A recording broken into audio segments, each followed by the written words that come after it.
باورچی خانہ کے چند مطبخ میں ہم لوگ اور بھی چیزوں کی ضرورت رکھتے ہیں، نہ ہمیں ضرورت ہوتی ہے تو وہاں پر دھواں نکلنے کے لیے جو چیز ہم استعمال کرتے ہیں اس کو چمنی کہتے ہیں نا.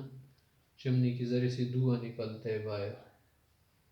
اگر کوئی کیا کر رہا ہو، لکڑی جلا رہا ہو، اگر گیس وغیرہ سے وہ تو اتنا مسئلہ نہیں. تو چمنی کو کیا کہتے ہیں؟ میدہ خانہ.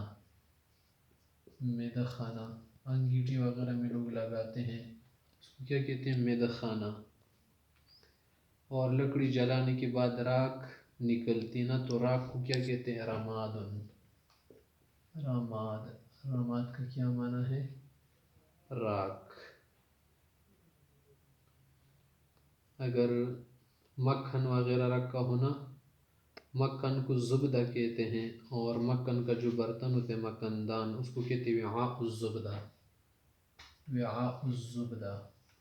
صبح کے ناشتے میں بعض لوگ مکھن کا استعمال کرتے ہیں نا ناشتے میں، تو اس کو کیا کہتے ہیں؟ وعاء الزبدہ. مکھن کا برتن. وہاں پر شیلف میں ہم چیزیں رکھتے ہیں نا، تو شیلف کو عربی میں کہتے ہیں رف. رف کا کیا معنی ہے؟ شیلف. اگر لکڑی نہ جل رہی نہ گیلی ہو یا کوئی اور مسئلہ ہو تو پھر ہم مٹی کا تیل استعمال کرتے ہیں نا، اس پر ڈالتے تو اس سے آگ جل جاتی. اس کو کیا کہتے ہیں؟ الکیروسین. کیروسین انگلش میں بھی کہتے ہیں. کیروسین کا کیا معنی ہے؟ مٹی کا تیل. اور جو پتیلا ہوتا ہے، پتیلی میں ہم سالن وغیرہ پکاتے ہیں تو اس کو کہتے ہیں وعاء للطبخ. وعاء للطبخ. وعاء للطبخ. دودھ دان، جس میں ہم کیا کرتے ہیں؟ دودھ رکھتے ہیں، یا دودھ کو کوئی اور برتن ہو. صبح چائے کے لیے دودھ کی ضرورت ہوتی ہے نا، اگر اس سے 2-3 پیالے یا 1 گلاس دودھ ڈالنا ہو کس میں؟ چائے میں، تو اس کو کیا کہتے ہیں؟ اناء الحلیب. اناء الحلیب. دودھ کا برتن.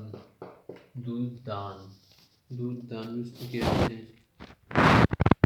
اور روٹی جب ہم پکاتے ہیں نا، تو روٹی ایسے تو نہیں رکھتے. روٹی کے لیے ہمارے پاس برتن ہوتا ہے، صندوق سا ہوتا ہے، روٹی دان اس کو کہتے ہیں نا. ہم اس میں روٹی رکھتے تاکہ وہ گرم رہے اور تازہ رہے، ٹھنڈی نہ ہو جائے. اس کے لیے صندوق کا استعمال کرتے ہیں، تو اس کو کہتے ہیں صندوق الخبز. صندوق الخبز کا ہو یا صندوق خبز کے علاوہ اور بھی آپ لفظ کہہ سکتے ہیں. صندوق الرغیف یا الارغفہ. چپاتیوں کا جو کیا ہوتے ہیں؟ برتن ہوتے ہیں، اس کو کہتے ہیں. صبح کے ناشتے میں بعض لوگ کیک کا بھی استعمال کرتے. کوئی کہتے ہیں میرے لیے کیک لاؤ، پراٹھا نہیں کھاتا میں، تو کیک کو عربی کیا کہتے ہیں؟ کعک. کعک کا کیا معنی ہے؟ کیک. کعک. ڈبے وغیرہ کبھی ہم بہت استعمال کرتے ہیں نا، وہاں پر بہت سارے چھوٹے ڈبے ہوتے ہیں، تو ڈبے کو کیا کہتے ہیں؟ علبہ. علبہ کسی بھی چیز کا ڈبہ ہو اس کو کہتے ہیں علبہ. علبہ کا کیا معنی ہے؟ ڈبہ. وہاں پر ہم ایندھن کا بھی استعمال کرتے ہیں. اگر ایندھن کا استعمال کرے گا تو پھر کہے گا لے آؤ ایندھن لے آؤ، یعنی ایتے بالوقود.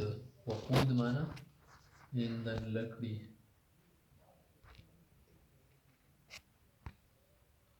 اور اگر کسی برتن کو کھولنا ہونا تو انگلیوں سے نہیں کھول سکتا، تو اس کے لیے اوپنر کا استعمال کرتے ہیں نا، اوپننگ کا کام کرتے ہیں، تو اس کو کہتے ہیں فتاحت علبہ.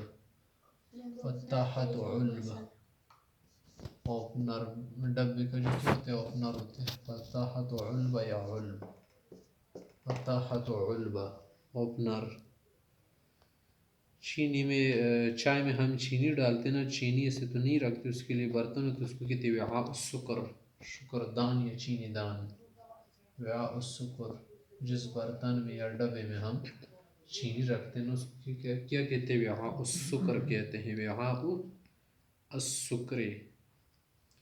تو یہ چند الفاظ ہو گیا آپ کے پاس، جن الفاظ کی ہمیں عربی میں ضرورت اس وقت جب ہم کچن میں ہوں، کچن میں کھانا وغیرہ یا چائے یا ناشتہ یا کوئی سالن وغیرہ بنا رہے ہو، تو اس وقت یہ الفاظ ہم استعمال کریں گے.